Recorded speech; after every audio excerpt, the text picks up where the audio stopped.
Что дальше у нас? У нас как раз то, что ты выговорить не можешь. Да. Лединов. Да, Лединов, я татарин. Нижегородск, из-под Нижнего Новгорода. Был недавно в деревне, Да? 2 года назад, до 2,5. У тебя родственники там живут? Нет, уже они приезжают наездом, да, но и так, чтобы на постоянной основе, там уже практически нет. Там много людей живет, Суксу называют деревню, это под Сергачом. Есть Красный остров, еще это по папиной линии, но я там не был. Кстати, там недалеко Уразовка, это Марата Измайлова тоже, малая родина. Кстати, где Измайлов? Испарился. У меня был телефон, в Португалии, да. Я думаю, что в Португалии, я слышал, у него там уже большая семья, как бы.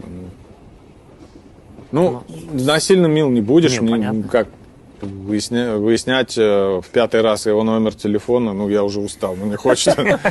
Если не хочет, не надо, хорошо человеку там. Татарские, да, корни, это у меня, получается, мама, папа, все, то есть... Татарстан. Да, не Татарстан, это татарские, да, корни, да, у нас родственники все. Вот. Скажу так, очень приятные у меня воспоминания из детства, да, когда мы чаще были на малой родине. Да. Есть даже фрагменты в памяти. Мама говорит, не можешь ты это помнить. Там гусей гоняли, тебе было 3,5 года. Я говорю, я помню. Там котята там запускали. Баловались, короче, в космос. Я помню. Такие флешбеки, да? Да, там собаку помню. Там, такие вспышки остаются. Кстати, этот дом до сих пор стоит, он там немножко перестроен, да, туда тоже родственники ездят на лето отдохнуть. Это не так далеко, это там 4,5-5 часов на машине мы ехали последний раз. Есть что посмотреть, рядом Болдино есть, это усадьба, где Пушкин был. То есть приехать, плюс на могилу предков сходить, тоже, прибраться в могилу, то есть регулярно татарские национальное блюдо получаем оттуда, козы, это конина, всегда свежие, там грибочки еще там все. Ты ел конину? Конин, да. Нравится тебе? Как?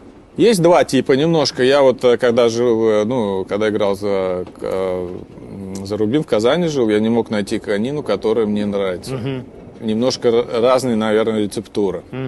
Немножко она отличается по вкусу, может быть... Колбасы? Да, немножко уксусом отдает. То есть для меня это не тот вкус из детства, который я привык. То есть из деревни каждый год, уже сколько, 40 лет, поставки идут. И она немножко по-другому, по вкусу другая. Это то, что отличает, я думаю, может быть, как раз казанская от нижегородского. Да. А какое любимое блюдо татарское? Там беляши, пирамид, домашняя мама делает там. Мы тут тоже карантин, там, давай-ка сделаем, попробуем. Ухандохались, всю кухню загадили, налепили их там штук 20, все. Уже есть не хочется, старшее поколение, они что, чух-чух-чух-чух, за 2 часа вот такая горка. Ешь, ты все 4 съел, я говорю, супы там, суп-лапша вкусный очень, там, понятно, что это все там в основном тесто. Там, богатый кулинар. Это очень, и это все такое нажористое. Каждый день тяжело есть. Каждый день тяжело, да. Плюс пироги эти все там на разный вид, там с курагой, там с сливом, там с творогом, это что же... Тесто. На татарских свадьбах, когда бываешь, это, конечно, оттуда укатываешься вот так. 3-4 килограмма плюс? 4 плюс минимум. Что там? Давай дальше, что у нас тут?